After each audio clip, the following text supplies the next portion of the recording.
ਸਾਡੇ ਨਾਲ ਡਾਕਟਰ कृतिका गोयल ਵੀ ਜੀ जुड़े हुए ने। सो डॉक्टर साहिबा, सब तो पहला तो थैलेसीमिया बारे ਤੁਹਾਡੇ ਤੋਂ ਜਾਣਨਾ ਚਾਹਾਂਗੇ कि किन्ने बच्चे ਜਿਹੜੇ ਨੇ ਉਹ ਇਸ ਬਿਮਾਰੀ ਦੇ ਨਾਲ ਜੂਝ ਰਹੇ ਨੇ, ਨਾਲ ਹੀ ਕੀ ਕਾਰਨ ਹੈ ਕਿ ਬਹੁਤ ਲੇਟ ਜਿਹੜਾ ਹੈ ਉਹ ਪੇਰੈਂਟਸ ਨੂੰ ਪਤਾ ਚੱਲਦਾ ਹੈ, ਕਿਹੜੇ ਟੈਸਟ ਜਿਹੜੇ ਨੇ ਉਹ ਬਚਪਨ ਤੋਂ ਹੀ ਕਰਾਣੇ ਚਾਹੀਦੇ ਨੇ?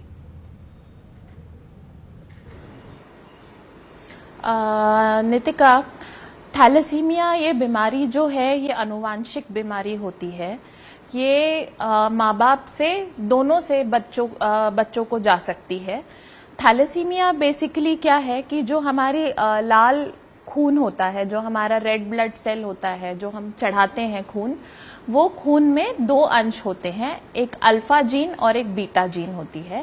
थैलेसीमिया में क्या होता है कि दो अल्फा दो बीटा जीन में से हो सकता है कि एक जीन मिसिंग हो, दोनों जीन मिसिंग हो, तीन जीन मिसिंग हो, और डिपेंडिंग ऑन कितने जीन्स कम है उतना ज्यादा सीवियर थैलेसीमिया होगा। अगर दो बीटा जीन मिसिंग है या दो अल्फा जीन मिसिंग है तो हो सकता है कि बच्चे को थैलेसीमिया मेजर हो। इसमें क्या होता है कि ज्यादातर जैसे थैलेसीमिया है, ये अगर थैलेसीमिया मेजर है इसका मतलब बीटा जीन या अल्फा जीन का नंबर ज्यादा कम है, तो ये बीमारी आपको 1 साल के अंदर तक भी पता चल सकती है।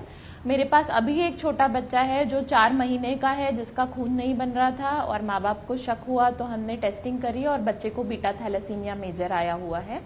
तो ये कई बार ऐसा हो सकता है कि अगर थैलेसीमिया मेजर हो तो ये बच्चे के पहले साल में ही पता चल जाता है। जी, और जो इन्हों फैमिली वालों दसिया जा रहा सी डॉक्टर कृतिका कि 1 महीने ਦੇ ਵਿੱਚ ਲਗਭਗ 2 ਵਾਰ ਇਹਨਾਂ ਨੂੰ ਬਲੱਡ ਜਿਹੜਾ ਉਹ ਚੜਾਉਣਾ ਪੈਂਦਾ ਹੈ। ਹੋਰ ਕੀ ਕੁਝ ਜਿਹੜਾ ਟ੍ਰੀਟਮੈਂਟ ਹੈ ਇਸ ਦਾ, ਕਿਉਂਕਿ ਅਸੀਂ ਬਹੁਤ ਦਿਨਾਂ ਤੋਂ ਦੇਖ ਰਹੇ ਹਾਂ ਬੋਨ ਮੈਰੋ ਦਾ ਜ਼ਿਕਰ ਜਿਹੜਾ ਉਹ ਲਗਾਤਾਰ ਇਸ ਪਰਿਵਾਰ ਵੱਲੋਂ ਕੀਤਾ ਜਾ ਰਿਹਾ ਹੈ ਜੀ।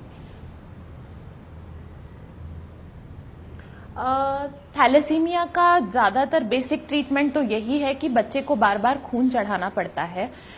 आजकल कई दवाइयां आ रही हैं जो थैलेसीमिया के बच्चों में खून की मात्रा बढ़ाने की कोशिश करती है। जैसा कि बच्चे की माँ ने बताया, इनमें हम आयरन ज्यादा नहीं दे सकते हैं, लेकिन हम हीमोग्लोबिन की मात्रा बढ़ाने के लिए कुछ टैबलेट्स अवेलेबल हैं जो हम कुछ कोशिश कर सकते हैं थैलेसीमिया माइनर में। लेकिन अगर बच्चे को थैलेसीमिया मेजर है तो अनफॉर्चुनेटली ट्रांसप्लांट ही एक सॉल्यूशन है, ट्रांसप्लांट ही एक परमानेंट क्योर बोला जा सकता है। जी, सो किस तरह का ट्रांसप्लांट रहता है तो किन्ने पैसे इसके लगभग जो खर्चा होता है डॉक्टर कृतिका? बच्चों के ट्रांसप्लांट में ट्रांसप्लांट 2 तरीके के होते हैं। थैलेसीमिया की अगर हम बात करें, मानो अगर मुझे थैलेसीमिया है और अगर मैं मेरे भाई बहन की टेस्टिंग करवाऊं तो इसमें जीन मैचिंग होती है। ज्यादातर ये होता है कि भाई बहन के साथ फुल जीन मैच होने का चांस ज्यादा है, क्योंकि भाई बहन में आधी जीन्स माता से और आधी जीन्स पिता से आएंगी, तो भाई बहन से फुल जीन मैच होने का चांस ज्यादा है, तो इसको फुल मैच ट्रांसप्लांट कहते हैं। अगर मानो किसी कारणवश किसी बच्चे के भाई बहन नहीं है तो कोशिश कर सकते हैं कि मैच्ड अनरिलेटेड डोनर, मतलब आजकल ऑनलाइन ऐसी सुविधा हो गई है कि मानो मैं अपना बोन मैरो वॉलंटरीली डोनेट करना चाहती हूं तो उस बच्चे का मुझसे मैचिंग करके देखें। कई बार जिसकी आपसे कोई रिश्तेदारी नहीं हो उसके साथ भी फुल मैच हो सकता है। तो दूसरा कोशिश ये रहेगा, अगर भाई बहन नहीं है तो matched unrelated donor, full match करके अनरिलेटेड डोनर के साथ ट्रांसप्लांट करें। अगर ये दोनों ही मुमकिन नहीं है तो हाफ मैच ट्रांसप्लांट या हैप्लो ट्रांसप्लांट जिसको हम कहते हैं, जो नॉर्मली माता पिता के साथ होता है, वो करें।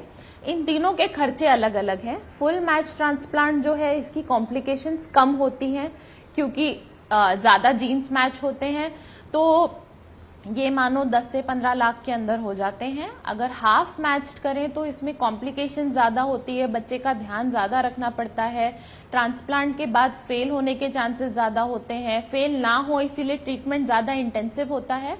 इसका खर्चा मानो 20 से 25 लाख तक हो सकता है।